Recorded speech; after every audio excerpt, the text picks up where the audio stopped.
Hello my dear students, welcome to first PUC practical recording classes. Welcome to DVS Independent PU College. In this video, I am going to demonstrate how to find out a mass of unknown object or weight of unknown object by using parallelogram law of vector addition. ಈ experimentally ನಾನು ನಿಮ್ಗೆ ಏನು demo ಮಾಡಲಿಕ್ಕೆ ಹೋಗ್ತಾ ಇದ್ದೀನಿ ಅಂದರೆ ಒಂದು unknown object ಇರುತ್ತೆ. ಈ ಅನ್ನೋನ್ ಆಬ್ಜೆಕ್ಟ್ ಮಾಸ್ನ parallelogram law of vector addition use ಮಾಡ್ಕೊಂಡು ಯಾವ ರೀತಿ ಫೈಂಡ್ ಔಟ್ ಮಾಡೋದು ಅಂತ ತೋರಿಸೋಣ. So aim of my experiment, ನನ್ನ ಎಕ್ಸ್ಪೆರಿಮೆಂಟಿನ ಏಮ್ ಏನಿದೆ ಅಂದರೆ to measure the weight of a given body. We are provided one body and this body having some weight. You need to measure the weight of this body, that is to measure the weight of a given body. ಆ body ಏನಾಗಿರ್ಬೋದು ಅಂದರೆ wooden block ಆಗಿರ್ಬೋದು ಅಂತ ಇಲ್ಲಿ ಏಮನ್ನು ಹೇಳಿದ್ದೀನಿ. So ಇಲ್ಲಿ ನಿಮಗೆ ಆ body ಯಾವುದು ಅಂತ ಗೊತ್ತಿಲ್ಲ, ನಾನು ಅದನ್ನು ಒಂದು ಬ್ಲಾಕ್ ಕಲರ್ ಪೇಪರಲ್ಲಿ ರ್ಯಾಪ್ ಮಾಡಿದ್ದೀನಿ. You don't know which type of body it is, but you need to measure the weight of this body using a parallelogram law of vector addition. ಇಲ್ಲಿ ಈ ಬಾಡಿ ವೆಯ್ಟ್ನ ಯಾವುದನ್ನ ಯೂಸ್ ಮಾಡ್ಕೊಂಡು measure ಮಾಡ್ತೀನಿ ಅಂದರೆ parallelogram law of vector addition. Already ನೀವು ಥಿಯರಿಲಿ ಓದಿರ್ತೀರಾ parallelogram law of vector addition ಅಂದರೆ ಏನು. ಪ್ಯಾರಲೋಗ್ರಾಮ್ ಲಾನ ಯೂಸ್ ಮಾಡಿ ಎರಡು ವೆಕ್ಟರ್ನ ಆಡ್ ಮಾಡಿ ರಿಸಲ್ಟೆಂಟ್ ವೆಕ್ಟರ್ ಯಾವ ರೀತಿ ಪಡ್ಕೊಳ್ಳೋದು ಮತ್ತು ಆ ರಿಸಲ್ಟೆಂಟ್ ವೆಕ್ಟರ್ನ ಮ್ಯಾಗ್ನಿಟ್ಯೂಡ್ ಎಷ್ಟಕ್ಕೆ ಈಕ್ವಲ್ ಆಗಿರುತ್ತೆ ಅಂತ ಆಲ್ರೆಡಿ ಚೆಕ್ ಮಾಡಿದ್ದೀರಾ. ಸೊ ಆ parallelogram law of vector addition use ಮಾಡ್ಕೊಂಡು ಈ ಅನ್ನೋನ್ ವೆಯ್ಟ್ನ ಮೆಜರ್ ಮಾಡ್ತಾ ಇದ್ದೀನಿ. This is what the aim of my experiment. Next ಆಗಿದ್ದರೆ ಈ ಅನ್ನೋನ್ ವೆಯ್ಟ್ನ parallelogram law of vector addition use ಮಾಡ್ಕೊಂಡು ಫೈಂಡ್ ಔಟ್ ಮಾಡಲಿಕ್ಕೆ ಯಾವ ಆಪರೇಟರ್ಸ್ನ ಯೂಸ್ ಮಾಡ್ತೀವಿ ಅಂತ ಚೆಕ್ ಮಾಡ್ಕೊಳ್ಳೋಣ. So this is the list of operator that I am going to use in this experiment. Just look at the operators. Given body with a hook. This is the given body and you need to measure the weight of this body. I am going to connect hook to this body. ಈ ಬಾಡಿಗೆ ಹುಕ್ನ connect ಮಾಡಿದ್ದೀನಿ, ಕಾಣಿಸ್ತಾ ಇದೆಯಲ್ಲ. So this is the given body with hook. Next parallelogram law of vector operators. Parallelogram law of vector operators ಅಂದರೆ ಅದನ್ನ ಗ್ರಾವಿಸ್ಯಾಂಡ್ಸ್ operator ಅಂತ ಕರಿತೀವಿ. Just look at this operator. ಈ ಆಪರೇಟರ್ನ ಕಡೆ ಅಬ್ಸರ್ವ್ ಮಾಡಿದರೆ ಗೊತ್ತಾಗುತ್ತೆ. ಇಲ್ಲೇನು ಇದನ್ನೇ ಗ್ರಾವಿಸ್ಯಾಂಡ್ ಆಪರೇಟರ್ ಅಂತ ಕಾಲ್ ಮಾಡ್ತೀವಿ. ಇಲ್ಲಿ ಏನೇನಿದೆ ಅಂದರೆ ಒಂದು ವುಡನ್ ಬೋರ್ಡ್ ಇದೆ, ಕಾಣಿಸ್ತಾ ಇದೆಯಲ್ಲ. ಆ ವುಡನ್ ಬೋರ್ಡಿಗೆ ಎರಡೂ ಕಡೆ ಪುಲ್ಲಿನ ಅಟ್ಯಾಚ್ ಮಾಡಿದ್ವಿ. ವುಡನ್ ಬೋರ್ಡಿನ ಟೂ ಎಡ್ಜಸ್ ಅಲ್ಲಿ ಎರಡು ಪುಲ್ಲಿನ ಅಟ್ಯಾಚ್ ಮಾಡಿ ಆ ಪುಲ್ಲಿ ಮೇಲೆ ಥ್ರೆಡ್ನ ಸ್ಟ್ರೆಚ್ ಮಾಡ್ಕೊಂಡಿದ್ವಿ. ಈ ಕಡೆ ಒಂದು ಥ್ರೆಡ್ ಇದೆ, ಈ ಕಡೆ ಒಂದು ಥ್ರೆಡ್ ಇದೆ, ಮಧ್ಯದಲ್ಲಿ ಒಂದು ಥ್ರೆಡ್ ಇದೆ. ಈ ಥ್ರೆಡ್ನ ಎಂಡಿಗೆ ನಾವು ವೆಯ್ಟ್ಸ್ನ ಹ್ಯಾಂಗ್ ಮಾಡ್ತೀವಿ. ಈ ಕಡೆ ಮತ್ತು ಈ ಕಡೆ ಇಲ್ಲೊಂದು ವೆಯ್ಟ್ನ ಹ್ಯಾಂಗ್ ಮಾಡ್ತೀವಿ, ಇಲ್ಲೊಂದು ವೆಯ್ಟ್ನ ಹ್ಯಾಂಗ್ ಮಾಡ್ತೀವಿ. ಮಧ್ಯದಲ್ಲಿ ಅನ್ನೋನ್ ವೆಯ್ಟ್ನ ಆ್ಯಡ್ ಮಾಡಿ ಈ ಅನ್ನೋನ್ ವೆಯ್ಟ್ ಎಷ್ಟಿದೆ ಅಂತ ಕಂಡುಹಿಡಿತೀವಿ by knowing the known weights. ಇವೆರಡು ವೆಯ್ಟು ಗೊತ್ತಿರುತ್ತೆ. ಸೊ ನೌನ್ ವೆಯ್ಟ್ಸ್ನ ಯೂಸ್ ಮಾಡ್ಕೊಂಡು ಅನ್ನೋನ್ ವೆಯ್ಟ್ ಎಷ್ಟಿರುತ್ತೆ ಅಂತ ಫೈಂಡ್ ಔಟ್ ಮಾಡ್ತೀವಿ. So this is an Gravesand operator. Next strong thread ಬೇಕು. ಅದೇ ಗ್ರಾವಿಸ್ಯಾಂಡ್ ಆಪರೇಟರ್ಲಿ ವೆಯ್ಟ ಹ್ಯಾಂಗ್ ಮಾಡಲಿಕ್ಕೆ ಸ್ಟ್ರಾಂಗ್ ಥ್ರೆಡ್ ಬೇಕಾಗುತ್ತೆ. ಆಲ್ರೆಡಿ ಸ್ಟ್ರಾಂಗ್ ಥ್ರೆಡ್ನ ಸ್ಟ್ರೆಚ್ ಮಾಡಿದ್ದೀನಿ. ನೆಕ್ಸ್ಟ್ ಸ್ಲಾಟೆಡ್ ವೆಯ್ಟ್ಸ್, ಆ ಥ್ರೆಡ್ಡಿಗೆ ವೆಯ್ಟ್ಸ್ ಹಾಕ್ಲಿಕ್ಕೆ ವೆಯ್ಟ್ಸ್ ಬೇಕಾಗುತ್ತೆ, slotted weights. These two are the slotted weights. I am going to hang that weight to the thread which is on a Gravesand operator. Next white paper ಬೇಕಾಗುತ್ತೆ. Parallel ಅಲ್ಲಿ ವೆಯ್ಟ್ನ mark ಮಾಡ್ಕೊಳ್ಳಿಕ್ಕೆ, ಆ weight ಯಾವ ಡೈರೆಕ್ಷನಲ್ಲಿ ಆಗ್ತಾ ಇದೆ ಅಂತ ಮಾರ್ಕ್ ಮಾಡ್ಕೊಳ್ಳಿಕ್ಕೆ ವೈಟ್ ಪೇಪರ್ ಬೇಕಾಗುತ್ತೆ. ಆ ವೈಟ್ ಪೇಪರ್ನು ಕೂಡ ನಾನು ಇಲ್ಲಿ ತಗೊಂಡಿದ್ದೀನಿ. ನೆಕ್ಸ್ಟು ಥಿನ್ ಮಿರರ್ ಸ್ಟ್ರಿಪ್ ಬೇಕಾಗುತ್ತೆ. ಆ ಥ್ರೆಡ್ನ ವೈಟ್ ಪೇಪರ್ ಮೇಲೆ ಮಾರ್ಕ್ ಮಾಡಲಿಕ್ಕೆ ಒಂದು ಮಿರರ್ ಸ್ಟ್ರಿಪ್ ಬೇಕಾಗುತ್ತೆ. ಆ ಮಿರರ್ ಸ್ಟ್ರಿಪ್ನು ಕೂಡ ಕನ್ಸಿಡರ್ ಮಾಡ್ಕೊಂಡಿದ್ದೀನಿ. So this is a mirror strip. Next sharp pencil, mark ಮಾಡ್ಕೊಳ್ಳಿಕ್ಕೆ ಒಂದು ಪೆನ್ಸಿಲ್ ಬೇಕು. ಸೊ ಪೆನ್ಸಿಲ್ನು ಕೂಡ ನಾನಿಲ್ಲಿ ಒಂದು ಪೆನ್ಸಿಲ್ನು ಕೂಡ ತಗೊಂಡಿದ್ದೀನಿ. ಜೊತೆಗೆ ಸ್ಕೇಲ್ ಬೇಕು ಮತ್ತು ಕಾಂಪಾಸ್ ಬೇಕು, ಅದನ್ನು ಕೂಡ ಕನ್ಸಿಡರ್ ಮಾಡ್ಕೊಂಡಿದ್ದೀನಿ. So this are the operators I am need in this experiment. Okay, list of operators ಗೊತ್ತಾಗಿದೆ. ಆಗಿದ್ರೆ ಈ ಅನ್ನೋನ್ ವೆಯ್ಟ್ನ ಯಾವ ಪ್ರಿನ್ಸಿಪಲ್ನ ಯೂಸ್ ಮಾಡ್ಕೊಂಡು ಫೈಂಡ್ ಔಟ್ ಮಾಡ್ತೀವಿ, ಅಥವಾ ಈ ಎಕ್ಸ್ಪೆರಿಮೆಂಟು ಯಾವ ಪ್ರಿನ್ಸಿಪಲ್ ಮೇಲೆ ಬೇಸ್ ಆಗಿದೆ ಅಂತ ಚೆಕ್ ಮಾಡ್ಕೊಳ್ಳೋಣ. In the beginning I will told you that here unknown weight is measured on the basis of parallelogram law of vector addition. Therefore, principle behind this experiment is parallelogram law of vector addition, and here I write the statement of parallelogram law of vector addition. See, principle is the parallelogram law of vector addition. ಏನು ಹೇಳುತ್ತೆ parallelogram law of vector addition ಅಂದರೆ when two forces act simultaneously at a point are represented in magnitude and direction by two adjacent sides of a parallelogram. ಇದ್ರ meaning ಏನಂದ್ರೆ ಇಲ್ಲಿ ನೋಡ್ರಿ, ಇಲ್ಲೊಂದು point ಇದೆ. Say this is on point, ಇದನ್ನೊಂದು point ಅಂತ ಅನ್ಕೊಳ್ಳೋಣ. ಆ ಪಾಯಿಂಟ್ ಮೇಲೆ ಎರಡು ಫೋರ್ಸಸ್ಸು ಸೈಮಲ್ಟೇನಿಯಸ್ ಆಗಿ ಆಗ್ತಾ ಇದ್ದಾವೆ.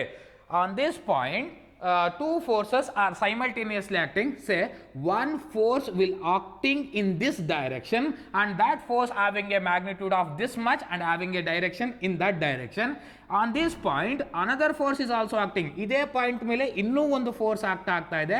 ಸೊ ಆ ಫೋರ್ಸಿನ ಮ್ಯಾಗ್ನಿಟ್ಯೂಡ್ ಎಷ್ಟಿದೆ, ಡೈರೆಕ್ಷನ್ ಆ ಕಡೆ ಇದೆ. ಈಗ ನೋಡ್ರಿ, ಇವೆರಡೂ ಫೋರ್ಸ್ನ ನಾನು ಒಂದು ಪ್ಯಾರಲೋಗ್ರಾಮ್ನ ಸೈಡ್ಸ್ ಆಗಿ ರೆಪ್ರೆಸೆಂಟ್ ಮಾಡ್ಕೊಂತೀನಿ.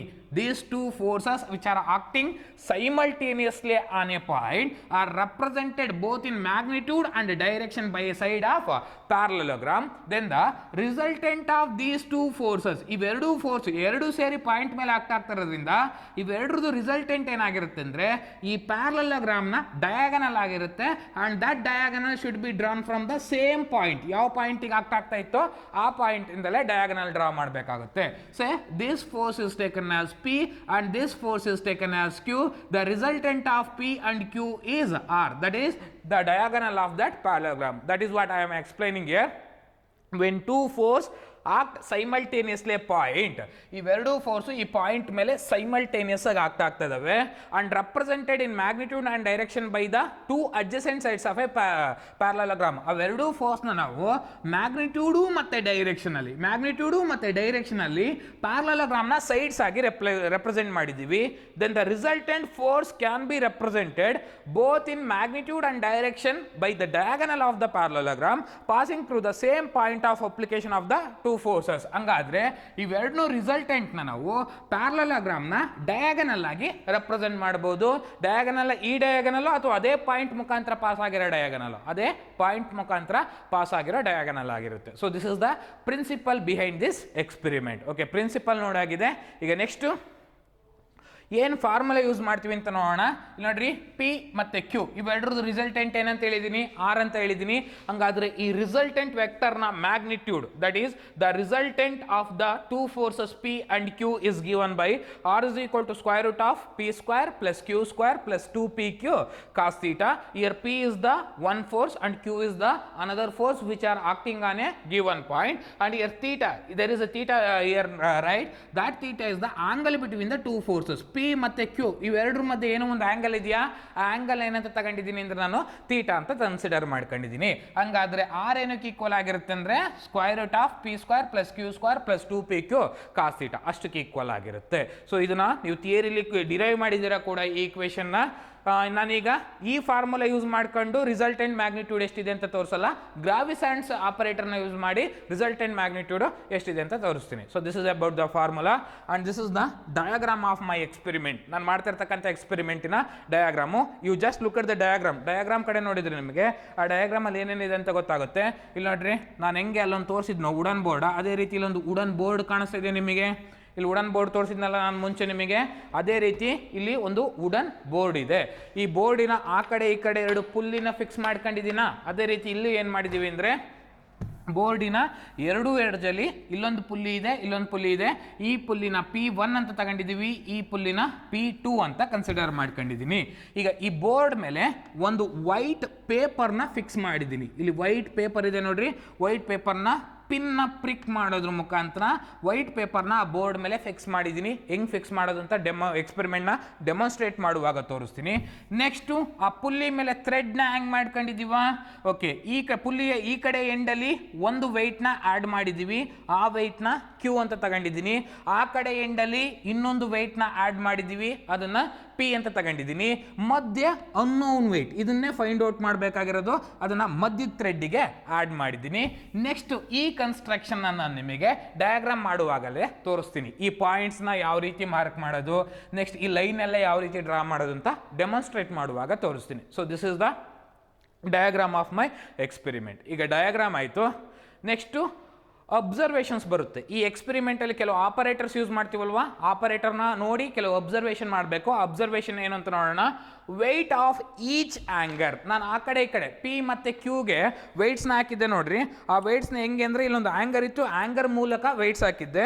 ಈ ಪ್ರತಿಯೊಂದು ಆ್ಯಂಗರ್ನ ವೆಯ್ಟ್ ಎಷ್ಟಿರುತ್ತೆ ಅಂದರೆ ಈ ಆ್ಯಂಗರು ಪ್ಲಸ್ ಕೆಳಗಡೆ ಇರೋ ಮೆಟಲ್ ಡಿಸ್ಕ್ ಇವೆರಡೂ ಸೇರಿ ಇವ್ರ ವೆಯ್ಟ್ ಎಷ್ಟಿದೆ ಅಂದರೆ 50 ಗ್ರಾಮ್ ಇದೆ. The weight of the hanger, this is the hanger plus this metal disc ಇವೆರಡನ್ನೂ ಸೇರಿ ಆಂಗರ್ ಅಂತ ಕರಿತೀವಿ. ಇವೆರಡರದ್ದು ವೆಯ್ಟ್ ಎಷ್ಟಿದೆ ಅಂದರೆ 50 ಗ್ರಾಮ್ ಇದೆ. ಅದನ್ನು ಅಬ್ಸರ್ವ್ ಮಾಡಿದ್ದೀನಿ ನಾನೀಗ, ಸೊ ಅದನ್ನೇ ಬರೀತೀನಿ. 50 ಗ್ರಾಮ್ ವೆಯ್ಟ್ ಇದೆ, weight of each hanger. Next ಒಂದು ಸ್ಕೇಲ್ನ ಕನ್ಸಿಡರ್ ಮಾಡ್ಕೊಬೇಕು. ಈಗ ನಾನು ಸ್ಕೇಲ್ ಕನ್ಸಿಡರ್ ಮಾಡ್ಕೊತೀನಿ. ನಾನು ಕನ್ಸಿಡರ್ ಮಾಡ್ಕೊಂತಾರೆ ಸ್ಕೇಲ್ ಏನಾಗಿರಲಿ ಅಂದರೆ, ಸಪೋಸ್ ನಾನೆಲ್ಲರೂ ಡಯಾಗ್ರಾಮಲ್ಲಿ 1 ಸೆಂಟಿಮೀಟರ್ ಲೆಂತ್ ತಗೊಂಡ್ರೆ, ನಾನು ಮುಂದೆ ಡಯಾಗ್ರಾಮ್ ಡ್ರಾ ಮಾಡ್ತೀನಿ, 1 ಸೆಂಟಿಮೀಟರ್ ಲೆಂತ್ ತಗೊಂಡ್ರೆ ಆ 1 ಸೆಂಟಿಮೀಟರ್ ಎಷ್ಟು ಗ್ರಾಮ್ ವೆಯ್ಟಿಗೆ ಈಕ್ವಲ್ ಆಗಿರುತ್ತೆ ಅಂದರೆ 50 ಗ್ರಾಮ್ ವೆಯ್ಟಿಗೆ ಈಕ್ವಲ್ ಆಗಿರುತ್ತೆ. 1 centimetre is equal to 50 gram. ನಾನೆಲ್ಲ ಡಯಾಗ್ರಾಮಲ್ಲಿ 1 ಸೆಂಟಿಮೀಟರ್ ತಗೊಂಡಿದ್ದೀನಿ ಅಂದರೆ that 1 centimetre will represent 50 gram weight ಅಷ್ಟನ್ನ represent ಮಾಡ್ತಾ ಇರುತ್ತೆ. So this are the observation that I have observed in this operator. ಈಗ ಅಬ್ಸರ್ವೇಷನ್ ಆಗಿದೆ, ನೆಕ್ಸ್ಟ್ ಎಕ್ಸ್ಪೆರಿಮೆಂಟ್ನ ಮಾಡಿ ರೀಡಿಂಗ್ಸ್ ತಗೊಂಡು ಅದನ್ನ ಟ್ಯಾಬ್ಲೆಟ್ ಮಾಡೋಣ. ಓಕೆ, ನಾನಲ್ಲಿ ತೋರಿಸ್ತಕ್ಕಂಥ ಆಪರೇಟರ್ಸ್ನ ಈಗ ನೀಟಾಗಿ ಒಂದು ವಾಲ್ ಮೇಲೆ ಮೌಂಟ್ ಮಾಡ್ಕೊಂಡಿದ್ದೀನಿ. ಗ್ರಾವಿಸಂಡ್ ಆಪರೇಟರ್ ಇದೆ, ಆ ಕಡೆ ಈ ಕಡೆ 2 ಪುಲ್ಲಿ ಇದೆ. ಆ ಪುಲ್ಲಿ ಮೇಲೆ ಥ್ರೆಡ್ನ ಸ್ಟ್ರೆಚ್ ಮಾಡಿದ್ದೀನಿ. ಓಕೆ, ಒಂದು ಥ್ರೆಡ್ನ ಮಧ್ಯದಲ್ಲಿ ಹ್ಯಾಂಗ್ ಮಾಡ್ಕೊಂಡಿದ್ದೀನಿ. ಸೊ ಈ ಮಧ್ಯದಲ್ಲಿ ಇದೆಯಲ್ಲ, ಈ ಥ್ರೆಡ್ಡಿಗೆ ಅನ್ನೋನ್ ವೆಯ್ಟ್ನ ಕನೆಕ್ಟ್ ಮಾಡಿದ್ದೀನಿ. ಕಾಣಿಸ್ತಾ ಇದೆಯಾ ಅಲ್ಲಿ ಬ್ಲ್ಯಾಕ್ ಕಲರು? ಅನ್ನೋನ್ ವೆಯ್ಟ್ನ ಮಧ್ಯ ಥ್ರೆಡ್ಡಿಗೆ ಕನೆಕ್ಟ್ ಮಾಡಿದ್ದೀನಿ. ನೆಕ್ಸ್ಟ್ ಆ ಕಡೆ ಈ ಕಡೆ ಎಡ್ಜಲ್ಲಿ ಈಗ ಇಲ್ಲೊಂದು ಸ್ಲಾಟೆಡ್ ವೆಯ್ಟ್ ಇದೆ, ಇಲ್ಲೊಂದು ಸ್ಲಾಟೆಡ್ ವೆಯ್ಟ್ ಇದೆ. You just observe this weight. ಈ ವೆಯ್ಟ್ನ ಅಬ್ಸರ್ವ್ ಮಾಡಿದರೆ ನಿಮಗೆ ಏನು ಕಾಣುತ್ತೆ ಅಂದರೆ, ಇಲ್ಲಿ ನೋಡ್ರಿ, ನಾನು ಟೋಟಲ್ ಎಷ್ಟು ವೆಯ್ಟ್ಸ್ನ ಹಾಕಿದ್ದೀನಿ ಇಲ್ಲಿ? 3 ವೆಯ್ಟ್ಸ್ನ ಹಾಕಿದ್ದೀನಿ. ಕಾಣಿಸ್ತಾ ಇದೆಯಲ್ಲ? ಹಾಗಾದರೆ ಈ ಕಡೆ ಎಷ್ಟು ವೆಯ್ಟ್ ಇದೆ? ಇದು 50 50 50 ಎಷ್ಟು ವೆಯ್ಟ್ ಆಯಿತು? 150 ಗ್ರಾಮ್ ವೆಯ್ಟ್ ಆಯಿತು. ಸೊ 150 ಗ್ರಾಮ್ ವೆಯ್ಟ್ನ ಥ್ರೆಡ್ಡಿನ ಒಂದು ಸೈಡಲ್ಲಿ ಹ್ಯಾಂಗ್ ಮಾಡಿದ್ದೀನಿ. ನೆಕ್ಸ್ಟ್ ಈ ಕಡೆ ಬರೋಣ. ಈ ಕಡೆಲೂ ಕೂಡ ಎಷ್ಟು ಹಾಕ್ಕೊಂಡಿದ್ದೀನಿ ಅಂದರೆ 3 ಸ್ಲಾಟ್ಸ್ ಇದಾವೆ ನೋಡ್ರಿ, ಅಲ್ಲಿಗೆ ಎಷ್ಟಾಗುತ್ತದು? 150. ಅಂದರೆ ಎರಡೂ ಕಡೆ ಈಗ ನಾನು ಅಪ್ಲೈ ಮಾಡಿರೋ ವೆಯ್ಟ್ ಎಷ್ಟು? 150 ಗ್ರಾಮ್ ವೆಯ್ಟ್. ಇಷ್ಟು ವೆಯ್ಟ್ನ ಅಪ್ಲೈ ಮಾಡ್ಕೊಂಡು ಈಗ ನಾನು ಮಧ್ಯೆ ಇರ್ತಕ್ಕಂಥ ಅನ್ನೋನ್ ವೆಯ್ಟ್ ಎಷ್ಟಿದೆ ಅಂತ ಫೈಂಡ್ ಔಟ್ ಮಾಡಬೇಕು. ಅದಕ್ಕೆ ಫಸ್ಟ್ ಏನು ಮಾಡ್ತೀನಿ ಅಂದರೆ, ಒಂದು ವೈಟ್ ಶೀಟ್ನ ತಗೊಂಡು ಆಗ ಥ್ರೆಡ್ಡಿನ ಹಿಂದೆ ತಗೊಂತೀನಿ. ಥ್ರೆಡ್ಡಿನ ಬ್ಯಾಕ್ ಸೈಡಲ್ಲಿ ಈ ವೈಟ್ ಶೀಟ್ನ ವುಡನ್ ಬೋರ್ಡ್ ಮೇಲೆ ಸ್ಟ್ರೆಚ್ ಮಾಡ್ಕೊತಾ ಇದೀನಿ. ಓಕೆ, ಪ್ಲೇಸ್ ಮಾಡಿಬಿಟ್ಟು ಈಗ ಈ ವೈಟ್ ಶೀಟ್ನ ವುಡನ್ ಬೋರ್ಡ್ಗೆ ಫಿಕ್ಸ್ ಮಾಡ್ಕೊಳ್ಳೋಣ. ನೀಡಲ್ಲಿರುತ್ತೆ ನನ್ನ ಹತ್ರ. ಸೊ ಆ ವೈಟ್ ಶೀಟ್ನ ವುಡನ್ ಬೋರ್ಡ್ ಮೇಲೆ ಫಿಕ್ಸ್ ಮಾಡ್ತಾ ಇದ್ದೀನಿ ಈ ರೀತಿ by using needles. Okay,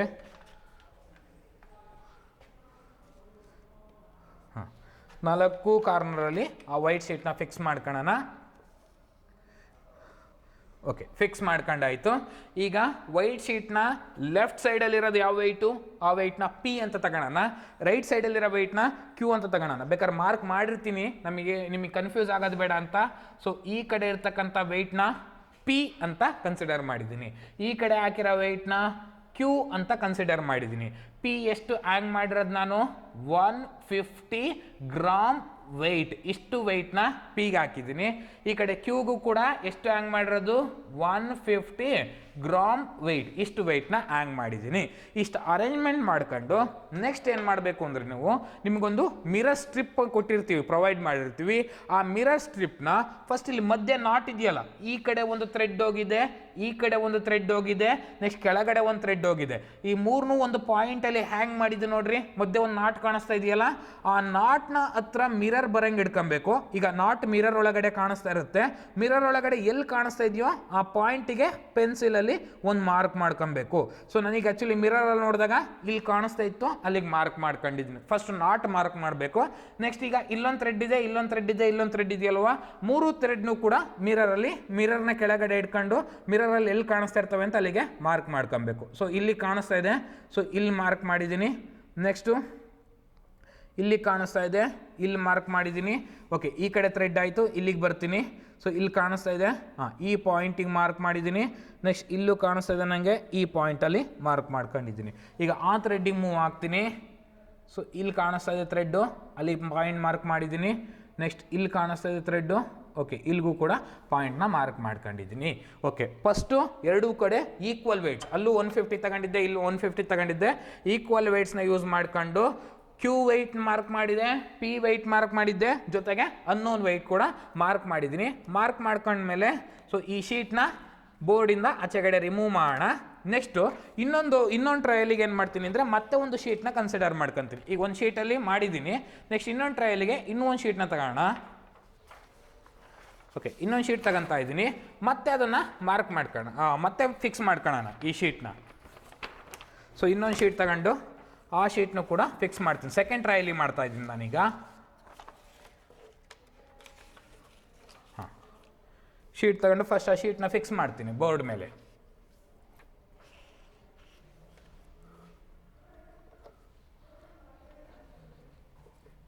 okay, fix ಮಾಡಿದ್ದೀನಿ.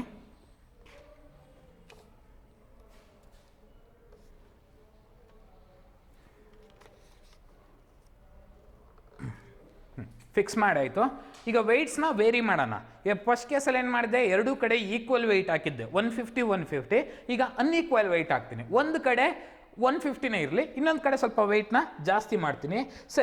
ಈ ಕಡೆ 200 ಗ್ರಾಮ್ ವೆಯ್ಟ್ನ ಅಪ್ಲೈ ಮಾಡ್ತೀನಿ. ಒಂದು ಸ್ಲಾಟ್ ಆಡ್ ಮಾಡ್ತೀನಿ ನೋಡ್ರಿ ಇಲ್ಲಿ. ಸೊ ಈ ಕಡೆ 200 ಗ್ರಾಮ್ ವೆಯ್ಟ್ ಆಯಿತು, ಸರಿನಾ? ಓಕೆ, ಇಲ್ಲಿ ಪಿ ಎಷ್ಟಿತ್ತು ಅಷ್ಟೇ ಕೀಪ್ ಮಾಡಿದ್ದೀನಿ. That is P is equal to 150 gram weight. ಈ ಕಡೆ ಕ್ಯೂಗೆ ಬಂದರೆ ಕ್ಯೂ ಒಂದು ಜಾಸ್ತಿ ಮಾಡಿದೆ, ಎಷ್ಟಾಯಿತು? 200 ಗ್ರಾಮ್ ವೆಯ್ಟ್ ಆಗಿದೆ. ಸೊ ಅದನ್ನು ಮಾರ್ಕ್ ಮಾಡ್ಕೊಂಡು ಬರ್ಕೊಂಡಿದ್ದೀನಿ. ಒನ್ಸ್ ಅಗೇನ್ ನಾನು ಹೆಂಗೆ ಮಿರರ್ ಸ್ಟ್ರಿಪ್ ಇಟ್ಕೊಂಡು ಥ್ರೆಡ್ನ ಟ್ರೇಸ್ ಔಟ್ ಮಾಡಿದ್ನೋ, ಫಸ್ಟು ನಾಟ್ನ ಮಧ್ಯೆ ಇರ್ತಕ್ಕಂಥ ನಾಟ್ನ ಟ್ರೇಸ್ ಔಟ್ ಮಾಡೋಣ. ಸೊ ಮಧ್ಯೆ ಇರ್ತಕ್ಕಂಥ ನಾಟ್ ನನಗೆ ಇಲ್ಲಿ ಕಾಣಿಸ್ತಾ ಇದೆ, ಮಧ್ಯ ಇರೋ ನಾಟ್ನ ಟ್ರೇಸ್ ಔಟ್ ಮಾಡಿದ್ದೀನಿ. ನೆಕ್ಸ್ಟು ಈ ಕಡೆ ಥ್ರೆಡ್ನ, ಕ್ಯೂ ಥ್ರೆಡ್ನ ಮಾರ್ಕ್ ಮಾಡ್ಕೊತೀನಿ. ಹಾಂ, ಕ್ಯೂ ಥ್ರೆಡ್ನ ಮಾರ್ಕ್ ಮಾಡಾಯಿತು. ನೆಕ್ಸ್ಟು ಅನ್ನೋನ್ ವೆಯ್ಟ್ ಇದೆಯಲ್ಲ ಆ ಥ್ರೆಡ್ನು ಕೂಡ ಮಾರ್ಕ್ ಮಾಡೋಣ. And keep one thing in mind that ಈ ಸ್ಟ್ರಿಂಗ್ಸು ಆ ಕಡೆ ಈ ಕಡೆ ಆಸಿಲೇಟ್ ಆಗ್ತಾ ಇರಬಾರ್ದು. ಆಸಿಲೇಟ್ ಆಗ್ತಾ ಇದ್ರೆ ಏನಾಗುತ್ತೆ ಅಂದರೆ ಮಿರರ್ ಒಳಗಡೆನೂ ಕೂಡ ಇಮೇಜ್ ಆಸಿಲೇಷನ್ ಕಾಣಿಸ್ತಾ ಇರುತ್ತೆ, ಅವಾಗ ಮಾರ್ಕ್ ಮಾಡೋದು ಕಷ್ಟ ಆಗುತ್ತೆ. ಸೊ ಆಸಿಲೇಟ್ ಆಗ್ತಾ ಇರ್ತಕ್ಕಂಥ ಥ್ರೆಡ್ನ ನಾನು ಫಸ್ಟು ನಿಲ್ಲಿಸ್ತೀನಿ, ಆಸಿಲೇಷನ್ ಆಗೋದನ್ನ ನಿಲ್ಲಿಸ್ಬಿಟ್ಟು ಆಮೇಲೆ ಮಾರ್ಕ್ ಮಾಡ್ಕೊತೀನಿ. ಓಕೆ, ಅನ್ನೋನ್ ವೆಯ್ಟ್ ಇರೋ ಥ್ರೆಡ್ನು ಮಾರ್ಕ್ ಮಾಡಾಯಿತು. ಈಗ ನೆಕ್ಸ್ಟು ಪಿ ಇದೆಯಲ್ಲ ಆ ಪಿ ವೆಯ್ಟ್ ಇರ್ತಕ್ಕಂಥ ಥ್ರೆಡ್ನ ಮಾರ್ಕ್ ಮಾಡ್ತಾ ಇದ್ದೀನಿ. ಸೊ ಅದನ್ನು ಕೂಡ ಮಾರ್ಕ್ ಮಾಡ್ಕೊಂಡಾಯಿತು. ಈಗ ಮಾರ್ಕ್ ಮಾಡ್ಕೊಂಡಿದ್ದೀನಿ. ಒಂದು ಫಸ್ಟ್ ಟ್ರಯಲಲ್ಲಿ ಈಕ್ವಲ್ ವೆಯ್ಟ್ಸ್ ತಗೊಂಡಿದ್ದೆ, ಸೆಕೆಂಡ್ ಟ್ರಯಲಲ್ಲಿ ಅನ್ಈಕ್ವಲ್ ವೆಯ್ಟ್ಸ್ ತಗೊಂಡಿದ್ದೀನಿ. ಈಗ ನೆಕ್ಸ್ಟು ಈ ಮಾರ್ಕ್ ಮಾಡ್ಕೊಂಡಿರ್ತಕ್ಕಂಥ ಶೀಟ್ಸ್ನ ಯೂಸ್ ಮಾಡ್ಕೊಂಡು ಒಂದು ಕನ್ಸ್ಟ್ರಕ್ಷನ್ ಮಾಡ್ಕೊಬೇಕು. ಆ ಕನ್ಸ್ಟ್ರಕ್ಷನ್ ಮಾಡೋದು ಯಾವ ರೀತಿ ಇದೆ ಅಂತ ನಾನು ನಿಮಗೆ ತೋರಿಸ್ತೀನಿ. ಫಸ್ಟ್ ಏನು ಮಾಡ್ತೀನಿ ಅಂದರೆ, ಫಸ್ಟ್ ನಾನು ಯಾವುದನ್ನು ತಗೊಂಡಿದ್ದು, ಫಸ್ಟ್ ನಾನು ಕನ್ಸಿಡರ್ ಮಾಡಿದ್ದು ಈಕ್ವಲ್ ವೆಯ್ಟ್ ಇರ್ತಕ್ಕಂಥದ್ದನ್ನ ಕನ್ಸಿಡರ್ ಮಾಡ್ಕೊಂಡಿದ್ದೆ. ಅಂದರೆ ಎರಡೂ ಕಡೆ 150 ಗ್ರಾಮ್ ವೆಯ್ಟ್ ಅಪ್ಲೈ ಮಾಡಿದ್ದೆ, ಅದನ್ನು ಕನ್ಸಿಡರ್ ಮಾಡ್ಕೊಂಡಿದ್ದೀನಿ. ಕಾಣಿಸ್ತಿದೆಯಲ್ಲ ಇಲ್ಲಿ ಪಾಯಿಂಟ್ಸ್ ಮಾರ್ಕ್ ಮಾಡ್ಕೊಂಡಿರೋದು. ಈ ಕಡೆ ಕ್ಯೂ ಥ್ರೆಡ್ಡಿಗೆ ಎರಡು ಕಡೆ ಪಾಯಿಂಟ್ ಮಾರ್ಕ್ ಮಾಡ್ಕೊಂಡಿದ್ದೆ, ಅದಿಲ್ಲಿದೆ. ನೆಕ್ಸ್ಟು ಇದು ಮಧ್ಯೆ ಇರ್ತಕ್ಕಂಥ ನಾಟ್ ಆಗಿದೆ. ನೆಕ್ಸ್ಟು ಇಲ್ಲೊಂದಿದೆ, ಇದು ಯಾವುದಿದು ಅನ್ನೋನ್ ವೆಯ್ಟಿಂದು. ಇದು ಯಾವುದಿದು ಪಿ ಕಡೆ ಮಾರ್ಕ್ ಮಾಡಿದ್ನಲ್ಲ ಅದು. ಈಗ ಏನು ಮಾಡೋಣ ಅಂದರೆ ಸ್ಕೇಲ್ ತಗೊಂಡು ಪ್ರತಿ ಲೈನ್ನು ನಾಟಿಂದ ಕೂಡ್ಸೋಣ. ಇದು ಮಧ್ಯೆ ನಾಟಿಂದ ಪಿ ವೆಯ್ಟ್ ಹಾಕಿರೋ ಥ್ರೆಡ್ ಆ ಕಡೆ ಹೋಗಿತ್ತಾ, ಸೊ ಆ ಕಡೆ ಒಂದು ಸ್ಟ್ರೈಟ್ ಲೈನ್ನ ಡ್ರಾ ಮಾಡ್ತೀನಿ. ನೆಕ್ಸ್ಟ್ ಅದೇ ನಾಟಿಂದ ಕ್ಯೂ ವೆಯ್ಟ್ ಹಾಕಿರೋ ಥ್ರೆಡ್ ಈ ಕಡೆ ರೈಟ್ ಸೈಡಿಗೆ ಬಂದಿತ್ತಾ, ಸೊ ಈ ರೀತಿ ಬಂದಿತ್ತಲ್ವ, ಇದು ಪಿ, ಇದು ಕ್ಯೂ ಆಗಿತ್ತು. ಸೊ ಈ ಕಡೆ ನಾನು ಡ್ರಾ ಮಾಡ್ತಾ ಇದ್ದೀನಿ. ನೆಕ್ಸ್ಟ್ ಕೆಳಗಡೆ ಇದ್ದಿದ್ದು ಯಾವುದಾಗಿತ್ತು, ಅನ್ನೋನ್ ವೆಯ್ಟ್ ಆಗಿತ್ತು. ಸೊ ಆ ಅನ್ನೋನ್ ವೆಯ್ಟ್ನು ಕೂಡ ಇಲ್ಲಿ ಡ್ರಾ ಮಾಡ್ತಾ ಇದ್ದೀನಿ. ಡ್ರಾ ಮಾಡಾಗಿದೆಯಾ? ಓಕೆ, ಇದು ಯಾವುದನ್ನು ರೆಪ್ರೆಸೆಂಟ್ ಮಾಡ್ತಾ ಇದೆ? ಈ ಥ್ರೆಡ್ಡು ಪಿ ವೆಯ್ಟ್ನ, ಈ ಥ್ರೆಡ್ಡು ಕ್ಯೂ ವೆಯ್ಟ್ನ, ಈ ಮಧ್ಯೆ ಇರ್ತಕ್ಕಂಥ ಥ್ರೆಡ್ಡು ಆರ್ ವೆಯ್ಟ್ನ ರೆಪ್ರೆಸೆಂಟ್ ಮಾಡ್ತಾ ಇದೆ. ನೆಕ್ಸ್ಟ್ ಏನು ಮಾಡಬೇಕು ಅಂದರೆ, ನಾನು ಅಲ್ಲೇನೋ ಒಂದು ಸ್ಕೇಲ್ ಕನ್ಸಿಡರ್ ಮಾಡ್ಕೊಂಡಿದ್ನಲ್ಲ, ಆ ಸ್ಕೇಲ್ ಏನು ಹೇಳ್ರಿ? ಸ್ಕೇಲು ನಾನು ಕನ್ಸಿಡರ್ ಮಾಡಿರೋದು 1 centimetre is equal to how much gram weight? 50 gram weight. ನಾನು ತಗೊಂಡಿದ್ದಂಥ scale 1 centimetre is equal to 50 gram weight ಅಂತ ಕನ್ಸಿಡರ್ ಮಾಡ್ಕೊಂಡಿದ್ದೆ. ಈಗ ನಾನು ಈ ಕಡೆ ಎಷ್ಟು ವೆಯ್ಟ್ ಹಾಕಿರೋದು? ಪಿ ಕಡೆ 150 ವೆಯ್ಟ್ ಹಾಕೊಂಡಿದ್ದೀನಿ. ಹಂಗಾದರೆ 50ಗೆ 1 ಸೆಂಟಿಮೀಟರ್ ಆದರೆ 150ಗೆ ಎಷ್ಟಾಗುತ್ತೆ? 3 ಸೆಂಟಿಮೀಟರ್ ಆಗುತ್ತೆ. ಹಾಗಾಗಿ ನೀವೇನು ಮಾಡ್ಕೊಬೇಕಾಗುತ್ತೆ ಅಂದರೆ, ಈ ಕಾಂಪಾಸ್ನ ತಗೊಂಡು ಕಾಂಪಾಸಲ್ಲಿ 3 ಸೆಂಟಿಮೀಟ್ರಿಗೆ ಅಡ್ಜಸ್ಟ್ ಮಾಡ್ಕೊಬೇಕು. ಕಾಂಪಾಸ್ನ ತಗೊಂಡು ಅದರಲ್ಲಿ 3 ಸೆಂಟಿಮೀಟ್ರಿಗೆ ಅಡ್ಜಸ್ಟ್ ಮಾಡಿದ್ದೀನಿ ನೋಡ್ರಿ, ಕಾಣಿಸ್ತಿದೆಯಲ್ಲ. ಸೊ ಕಾಂಪಾಸ್ನ ಕನ್ಸಿಡರ್ ಮಾಡ್ಕೊಂಡು ಅದರಲ್ಲಿ 3 ಸೆಂಟಿಮೀಟ್ರಿಗೆ ಅಡ್ಜಸ್ಟ್ ಮಾಡ್ಕೊತಾ ಇದ್ದೀನಿ ಕಾಂಪಾಸಲ್ಲಿ. ಆಯಿತಾ? ಓಕೆ, ಅಡ್ಜಸ್ಟ್ ಮಾಡ್ಕೊಂಡು 150 ಈ ಕಡೆ ಹಾಕಿದ್ದಲ್ವಾ, ಸೊ 3 ಸೆಂಟಿಮೀಟರ್ ಅಡ್ಜಸ್ಟ್ ಮಾಡಿದ್ದೀನಿ. ಆ 3 ಸೆಂಟಿಮೀಟರ್ ಅಡ್ಜಸ್ಟ್ ಮಾಡಾದ್ಮೇಲೆ ಓಕೆ, ಈಗ ನೀವೇನು ಮಾಡಬೇಕಾಗುತ್ತೆ ಅಂದರೆ ಮಧ್ಯೆ ನಾಟ್ಗೆ ಇಟ್ಕೊಂಡು ಮಧ್ಯೆ ಈ ನಾಟ್ಗೆ ಕಾಂಪಾಸ್ ನೀಡಲ್ನ ಪ್ಲೇಸ್ ಮಾಡಿ, ಸೊ ಒಂದು ಆರ್ಕ್ನ ಡ್ರಾ ಮಾಡಬೇಕು. ಆ ಲೈನ್ ಮೇಲೆ ಒಂದು ಆರ್ಕ್ನ ಡ್ರಾ ಮಾಡಿದ್ದೀನಿ. ಕಾಣಿಸ್ತಾ ಇದೆಯಲ್ಲ, ಆರ್ಕ್ ಡ್ರಾ ಮಾಡ್ಕೊಂಡಿದ್ದೀನಿ. ಎಷ್ಟು ಸೆಂಟಿಮೀಟರ್ ಇದೆ ಇನ್ನೊಂದ್ಸರಿ ಚೆಕ್ ಮಾಡ್ತೀನಿ, ಏನಾದ್ರು ವೇರಿ ಆಗಿದೆಯಾ ಅಂತ. ಇಲ್ಲ, ಸರಿ ಇದೆ ಕರೆಕ್ಟಾಗೆ. ಮಧ್ಯೆ ನಾಟಿಗೆ ಇಟ್ಕೊಂಡು ಅದೇ ಲೈನ್ ಮೇಲೆ ಒಂದು ಆರ್ಕ್ನ ಡ್ರಾ ಮಾಡಿದ್ದೀನಿ. ನೆಕ್ಸ್ಟ್ ಈ ಕಡೆ ಎಷ್ಟು ವೆಯ್ಟ್ ಹಾಕಿದ್ದು, ಈ ಕಡೆನೂ ಕೂಡ 150 ಗ್ರಾಮ್ ವೆಯ್ಟ್ ಹಾಕಿರೋದು.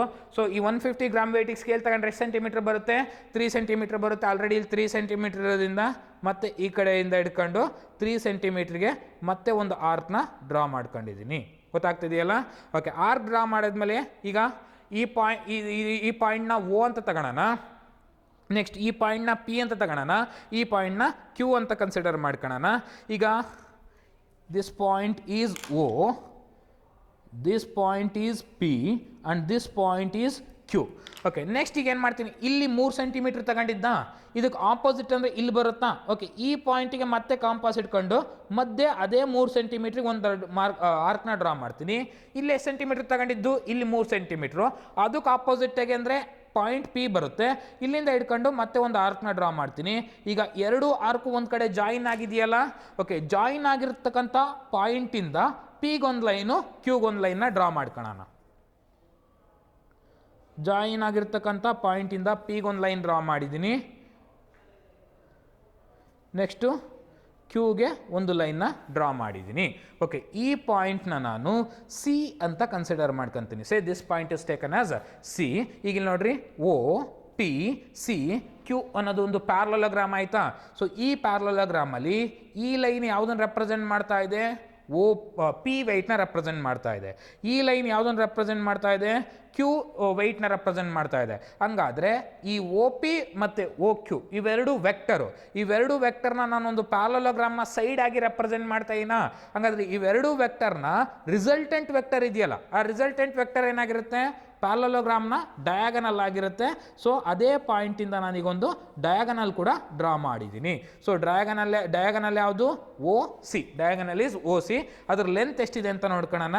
ಸೊ ಲೆಂತ್ ಎಷ್ಟಿದೆ ಅಂದರೆ ಅದ್ರ ಲೆಂತು 4 ಸೆಂಟಿಮೀಟ್ರ್ ಬರ್ತಾ ಇದೆ. The length of O C is 4 centimetre. ಇಲ್ಲಿ ಕಾಣಿಸ್ತಾ ಇದೆ ನೋಡ್ರಿ ಸ್ಕೇಲಲ್ಲಿ, ಓ ಸಿ ಲೆಂತು 4 ಸೆಂಟಿಮೀಟ್ರ್ ಬರ್ತಾ ಇದೆ.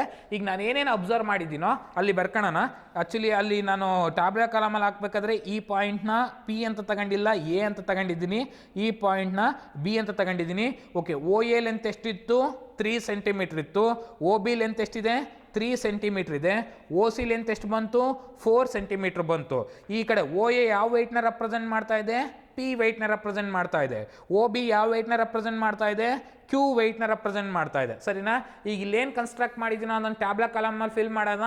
ನಾವು look at the tabular column. ಒಂದ್ಸರಿ ಟ್ಯಾಬ್ಲಾ ಕಾಲಮ್ ಜೊತೆ ಟ್ಯಾಬ್ಲಾ ಕಾಲಮ್ ಒಳಗಡೆ ನೋಡ್ರಿ. ಅಲ್ಲಿ ಟ್ಯಾಬ್ಲಾ ಕಾಲಮಲ್ಲಿ ಫಸ್ಟ್ ಕಾಲಮಲ್ಲಿ ಟ್ರಯಲ್ ನಂಬರ್ ಅಂತ ಇದೆ ನೋಡ್ರಿ, ಟ್ರಯಲ್ ನಂಬರ್. ಹಾಂ, ಅದರ ಟ್ರಯಲ್ ನಂಬರಲ್ಲಿ ಫಸ್ಟ್ ಟ್ರಯಲ್. ಸರಿನಾ? ಓಕೆ, ನೆಕ್ಸ್ಟ್ ಫೋರ್ಸ್ ಪಿ ಏನಕ್ಕೆ ಈಕ್ವಲ್ ಆಗಿರುತ್ತೆ ಅಂದರೆ is equal to weight of hanger plus slotted weight. Hanger ಮತ್ತು ಸ್ಲಾಟೆಡ್ ವೆಯ್ಟ್ ಎರಡರದ್ದು ವೆಯ್ಟ್ ಅಷ್ಟಕ್ಕೆ ಈಕ್ವಲ್ ಆಗಿರುತ್ತೆ force P. Next P in gram weight. First ಕೇಸಲ್ಲಿ ನಾನು ಎಷ್ಟು ಪಿ ಹಾಕಿದ್ದು, 150 ಹಾಕಿದ್ದು. ಹಂಗೆ 150 ಗ್ರಾಮ್ ವೆಯ್ಟ್. ಓಕೆ, 150 ಹಾಕಿದಾಗ ಓ ಎ ಲೆಂತ್ ಎಷ್ಟು ಬಂತು ನಮಗೆ ಇಲ್ಲಿ ಫಿಗರಲ್ಲಿ, 3 ಬಂತು. ಹಾಗಾಗಿ ಅಲ್ಲಿ ಓ ಎ ಲೆಂತ್ನ ನಾನು 3 ಸಬ್ಸ್ಟಿಟ್ಯೂಟ್ ಮಾಡ್ತಾ ಇದ್ದೀನಿ. ನೆಕ್ಸ್ಟ್ ಫೋರ್ಸ್ ಕ್ಯೂ, ಈ ಕಡೆ ಎಂಡಲ್ಲಿದ್ದಂಥ ಫೋರ್ಸ್ ಕ್ಯೂ ಏನಕ್ಕೆ ಈಕ್ವಲ್ ಆಗಿರುತ್ತೆ ಅಂದರೆ weight of hanger plus slotted weight. ಅವೆರಡು ಸಮ್ಮಿಗೆ ಈಕ್ವಲ್ ಆಗಿರೋ ಸಮ್ ಮಾಡಿದಾಗಲೇ ನಂಗೆ 150 ಬಂದಿದ್ದು. Okay, next Q in gram weight. Q ಏನಕ್ಕೆ ಈಕ್ವಲ್ ಆಗಿ, ಕ್ಯೂ ಎಷ್ಟಿದೆ ಫಸ್ಟ್ ಕೇಸಿಗೆ 150 ಇದೆ. ಅದಕ್ಕೆ ಓ ಬಿ ಎಷ್ಟು ಬಂತು, ಓ ಬಿನೂ ಕೂಡ 3 ಸೆಂಟಿಮೀಟ್ರ್ ಬಂತು, 3 ಬರ್ಕಂತೀನಿ. Next O C that is taken as L. O C ಎಷ್ಟು ಬಂತು, 4 ಬಂತು ನನಗೆ ಓ ಸಿ. ಮತ್ತು ಎಸ್ನ ಎಷ್ಟು ತಗೊಂಡಿದ್ದೆ ನಾನು, ಎಸ್ ವ್ಯಾಲ್ಯೂ ನಾನು ಕನ್ಸಿಡರ್ ಮಾಡ್ಕೊಂಡಿದ್ದು 50. ಎಲ್ ಎಷ್ಟು ಬಂದಿದೆ, 4. ಅಲ್ಲಿಗೆ 4 × 50 ಎಷ್ಟಾಗುತ್ತೆ, 200 ಆಗುತ್ತೆ. 4 × 50 is 200. ಆ 200ನ ಸಬ್ಸ್ಟಿಟ್ಯೂಟ್ ಮಾಡ್ಕೊಂತೀನಿ. ಹಂಗಾದರೆ ಅನ್ನೋನ್ ವೆಯ್ಟ್ ಎಷ್ಟಿದೆ, 200 ಗ್ರಾಮ್ ವೆಯ್ಟ್ ಇದೆ ಅನ್ನೋನ್ ವೆಯ್ಟು. ಸರಿನಾ? Okay, next angle C O C dash ಅಂತ ಬರುತ್ತೆ. Angle C O C dash ಅಂದರೆ ಸಪೋಸ್ ಈ ಡಯಾಗನಲ್ ಏನಾದರೂ ಸೈಡಿಗೆ ಈ ಕಡೆ ಎಲ್ಲರೂ ಶಿಫ್ಟ್ ಆಗಿದ್ರೆ ಅವಾಗ ಈಗ ಫಾರ್ ಎಕ್ಸಾಂಪಲ್ ಈಗ ಡಯಾಗನಲ್ ಕರೆಕ್ಟಾಗಿ ಹಿಂಗೆ ಸ್ಟ್ರೈಟಾಗಿ ಬಂದಿದೆ, ಇದೇನಾದರೂ ಅನ್ನೋನ್ ವೆಯ್ಟ್ ಆಗ್ತಾಗ ಸ್ವಲ್ಪ ಶಿಫ್ಟ್ ಆಗುತ್ತೆ. ಸೊ ಈಗ ಫಾರ್ ಎಕ್ಸಾಂಪಲ್ ಈ ಕಡೆ ಶಿಫ್ಟ್ ಆಗಿದೆ ಅಂತ ಅನ್ಕೊಳ್ಳೋಣ, ಈ ಮಧ್ಯೆ ಬರುತ್ತಲ್ಲ ಆ್ಯಂಗಲ್ನೇ CO C' ಅಂತ ತಗೊಂತೀವಿ. ಬಟ್ ಇದು ಈಕ್ವಲ್ ವೆಯ್ಟ್ ಆಗಿರೋದ್ರಿಂದ CO C' 0 ಡಿಗ್ರಿ ಬರುತ್ತೆ. So this is the first trial construction. ಈಗ ಸೆಕೆಂಡ್ ಟ್ರಯಲ್ ಕನ್ಸ್ಟ್ರಕ್ಷನ್ ಸ್ಟಾರ್ಟ್ ಮಾಡ್ಕೊಳ್ಳೋಣ. ಸೆಕೆಂಡ್ ಟ್ರಯಲ್ ಕನ್ಸ್ಟ್ರಕ್ಷನ್ ಈ ರೀತಿ ಇದೆ ನೋಡ್ರಿ, ನಾನು ಮಾರ್ಕ್ ಮಾಡಿದ್ದು ಈ ಕಡೆ ವೆಯ್ಟ್ P ಇತ್ತು, ಈ ಕಡೆ ವೆಯ್ಟ್ Q ಇತ್ತು, ನೆಕ್ಸ್ಟ್ ಈ ಕಡೆ ಅನ್ನೋನ್ ವೆಯ್ಟ್ ಇದೆ. ಈಗ ನಾನು ಸೆಕೆಂಡ್ ಟ್ರಯಲಿಗೆ ಏನು ಮಾಡಿದ್ದೀನಿ ಅಂದರೆ P ನ 150 ತಗೊಂಡಿದ್ದೀನಿ, Q ನ 200 ಕನ್ಸಿಡರ್ ಮಾಡ್ಕೊಂಡಿದ್ದೀನಿ. So Q is 200. Okay, construction start ಮಾಡ್ಕೊಳ್ಳೋಣ. ಇಲ್ಲಿ ನೋಡ್ರಿ, ಇದು ಮಧ್ಯೆ ಇರ್ತಕ್ಕಂಥ ನಾಟು, ಇದು P ವೆಯ್ಟ್ ಕಡೆ ಮಾರ್ಕ್ ಮಾಡಿದ್ದು 2 ಪಾಯಿಂಟು, ಇದು Q ಕಡೆ ಮಾರ್ಕ್ ಮಾಡಿದ್ದು 2 ಪಾಯಿಂಟು, ಇದು ಅನ್ನೋನ್ ವೆಯ್ಟ್ ಕಡೆ ಮಾರ್ಕ್ ಮಾಡಿರ್ತಕ್ಕಂಥ 2 ಪಾಯಿಂಟು. ಈಗ ನಾಟಿಂದ Q ವೆಯ್ಟಿಗೆ ಮಾರ್ಕ್ ಮಾಡಿದ್ನಲ್ಲ ಅವೆರಡು ಪಾಯಿಂಟ್ ಜಾಯಿನ್ ಮಾಡ್ತೀನಿ. ಅದೇ ನಾಟಿಂದ P ವೆಯ್ಟಿಗೆ ಮಾರ್ಕ್ ಮಾಡಿದ್ನಲ್ಲ ಅಲ್ಲಿಗೆ ಒಂದು ಲೈನ್ನ ಡ್ರಾ ಮಾಡ್ತೀನಿ. ನೆಕ್ಸ್ಟು ನಾಟಿಂದ ಅನ್ನೋನ್ ವೆಯ್ಟಿಗೆ ಲೈನ್ನ ಡ್ರಾ ಮಾಡಿದ್ದೀನಿ. ನಮಗೆ ಈ ರೀತಿ ಕನ್ಸ್ಟ್ರಕ್ಷನ್ ಬಂತು. ಈಗ ಆರ್ಕ್ನ ಡ್ರಾ ಮಾಡ್ಕೊಳ್ಳೋಣ. ಸೊ ಈ ಕಡೆ ಇದ್ದಂಥ ವೆಯ್ಟ್ ಯಾವುದಿದು? ಇದು P ವೆಯ್ಟ್, ಇದು Q ವೆಯ್ಟ್, ಇದು ಅನ್ನೋನ್ ವೆಯ್ಟು. ಆರ್ಕ್ನ ಡ್ರಾ ಮಾಡ್ತೀನಿ. Pಗೆ ಎಷ್ಟು ಹಾಕಿರೋದು? 150 ಅಂದರೆ ಸ್ಕೇಲಲ್ಲಿ ಎಷ್ಟು ತಗೊಬೇಕಾಗುತ್ತೆ? 3 ಸೆಂಟಿಮೀಟ್ರ್ ತಗೊಬೇಕಾಗುತ್ತೆ. ಸೊ 3 ಸೆಂಟಿಮೀಟ್ರ್ ತಗೊಂಡಿದ್ದೀನಿ. ಸೊ Pಗೆ ಹಾಕಿದ್ದು 150, ಹಾಗಾಗಿ 3 ಸೆಂಟಿಮೀಟ್ರಿಗೆ ಆರ್ಕ್ನ ಡ್ರಾ ಮಾಡಿದ್ದೀನಿ. Qಗೆ ಹಾಕಿದ್ದೆಷ್ಟು? 200 ಅಂದರೆ ಎಷ್ಟು ಸೆಂಟಿಮೀಟ್ರ್ ತಗೊಬೇಕಾಗುತ್ತೆ? 400 ಸೆಂಟಿಮೀಟ್ರ್ ತಗೊಬೇಕಾಗುತ್ತೆ. ಓಕೆ, 400 ಅಲ್ಲ, 4 ಸೆಂಟಿಮೀಟ್ರ್ ತಗೊಬೇಕಾಗುತ್ತೆ. 4 ಸೆಂಟಿಮೀಟ್ರನ್ನ ಫಿಕ್ಸ್ ಮಾಡ್ಕೊಂಡಿದ್ದೀನಿ. ನೆಕ್ಸ್ಟ್ ಇದೇ ನಾಟಿಂದ 4 ಸೆಂಟಿಮೀಟ್ರಿಗೆ ಒಂದು ಆರ್ಕ್ನ ಡ್ರಾ ಮಾಡ್ಕೊತಾ ಇದ್ದೀನಿ. ಕಾಣಿಸ್ತಾ ಇದೆಯಲ್ಲ? ಓಕೆ, ಈ ಪಾಯಿಂಟ್ನ ಎ ಅಂತ ಕನ್ಸಿಡರ್ ಮಾಡೋಣ, ಈ ಪಾಯಿಂಟ್ನ ಬಿ, ನಾಟ್ ಪಾಯಿಂಟ್ನ ಓ ಅಂತ ಕನ್ಸಿಡರ್ ಮಾಡ್ಕೊಳ್ಳೋಣ. ಓ ಎ ಏನನ್ನು ರೆಪ್ರೆಸೆಂಟ್ ಮಾಡುತ್ತೆ? ವೆಯ್ಟ್ Pನ ರೆಪ್ರೆಸೆಂಟ್ ಮಾಡುತ್ತೆ. ಓ ಬಿ ವೆಯ್ಟ್ Qನ ರೆಪ್ರೆಸೆಂಟ್ ಮಾಡುತ್ತೆ. ಈಗ ಇದು 3 ಸೆಂಟಿಮೀಟ್ರ್ ಇದೆ, ಇದು 4 ಸೆಂಟಿಮೀಟ್ರ್ ಇದೆ. ಈಗ 3 ಸೆಂಟಿಮೀಟ್ರಿಗೆ ಆಪೋಸಿಟ್ ಯಾವುದು? 4 ಸೆಂಟಿಮೀಟ್ರು. ಹಾಗಾಗಿ 3 ಸೆಂಟಿಮೀಟ್ರ್ ಆರ್ಕ್ ಮೇಲೆ ಕಾಂಪಾಸ್ ನೀಡಲ್ ಇಟ್ಕೊಂಡು ಕರೆಕ್ಟಾಗಿ ಇದು 4 ಸೆಂಟಿಮೀಟ್ರ್ ಇದೆ, 4 ಸೆಂಟಿಮೀಟ್ರಿಗೆ ಒಂದು ಆರ್ಕ್ನ ಡ್ರಾ ಮಾಡ್ಕೊತಾ ಇದ್ದೀನಿ. ನೆಕ್ಸ್ಟು ಈ 4ಗೆ ಆಪೋಸಿಟ್ ಯಾವುದು? 3. ಈಗ ಕಾಂಪಾಸಲ್ಲಿ 3 ಸೆಂಟಿಮೀಟ್ರ್ ಮಾರ್ಕ್ ಮಾಡ್ಕೊತೀನಿ. 3 ಸೆಂಟಿಮೀಟ್ರಿಗೆ ಅಡ್ಜಸ್ಟ್ ಮಾಡಿದ್ದೀನಿ. ಓಕೆ, ಈಗ ಈ 4 ಸೆಂಟಿಮೀಟ್ರು ಆರ್ಕ್ ಮೇಲೆ ಕಾಂಪಾಸ್ ನೀಡಲ್ ಪ್ಲೇಸ್ ಮಾಡ್ಕೊಂಡು 3 ಸೆಂಟಿಮೀಟ್ರಿಗೆ ಮತ್ತೆ ಒಂದು ಆರ್ಕ್ನ ಡ್ರಾ ಮಾಡ್ತಿದ್ದೀನಿ. ಈಗ ಇವೆರಡು ಆರ್ಕ್ ಒಂದು ಪಾಯಿಂಟಲ್ಲಿ ಜಾಯಿನ್ ಆಗಿದೆ. ಇಲ್ಲಿ 3 ಇದ್ದಾಗ ಈ ಕಡೆಯಿಂದ 3 ಡ್ರಾ ಮಾಡಬೇಕು.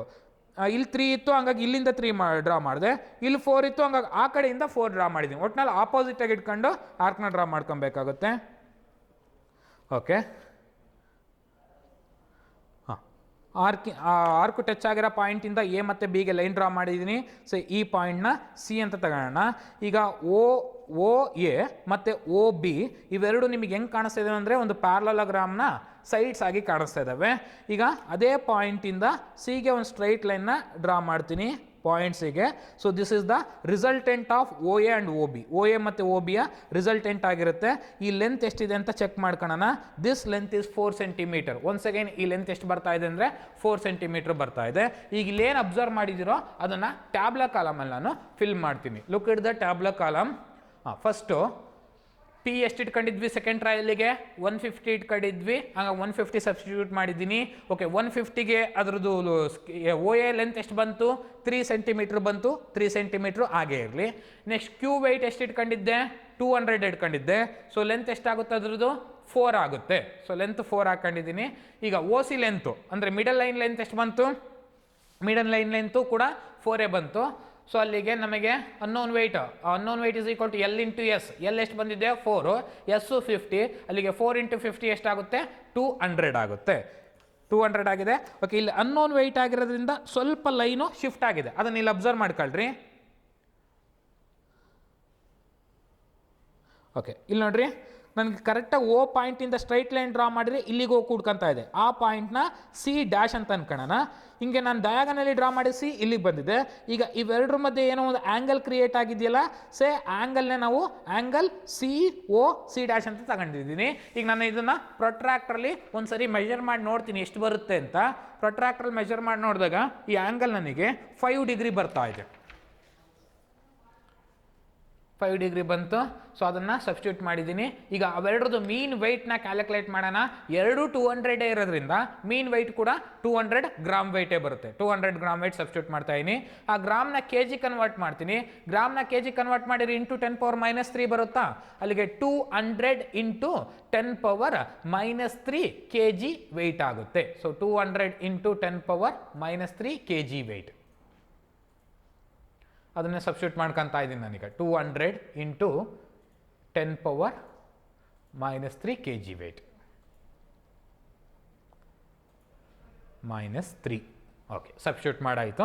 ಈಗ ಮೀನ್ ತೆಗೆದಿದ್ದೀನಿ, ಅದನ್ನೇ ರಿಸಲ್ಟಲ್ಲಿ ಇಡೋಣ. ರಿಸಲ್ಟಲ್ಲಿ 200 ಇಂಟು 10⁻³ ಕೆ ಜಿ ವೆಯ್ಟ್ನ ಸಬ್ಸ್ಟಿಟ್ಯೂಟ್ ಮಾಡ್ತೀನಿ. ಓಕೆ, ಸಬ್ಸ್ಟಿಟ್ಯೂಟ್ ಮಾಡಿದ್ದೀನಿ. ಈಗ ನಮಗೆ ಕೊಟ್ಟಿರ್ತಕ್ಕಂಥ ಆಬ್ಜೆಕ್ಟಿನ ಅನ್ನೋನ್ ವೆಯ್ಟ್ ಎಷ್ಟು ಬಂದಿದೆ? ಫೈನಲಿ ನಮಗೆ 200 ಕೆ ಜಿ ವೆಯ್ಟ್ ಬಂದಿದೆ. With this it's completes this experiment. ಇಲ್ಲಿಗೆ ಈ ಎಕ್ಸ್ಪೆರಿಮೆಂಟು ಕಂಪ್ಲೀಟ್ ಆಗಿದೆ. Thank you.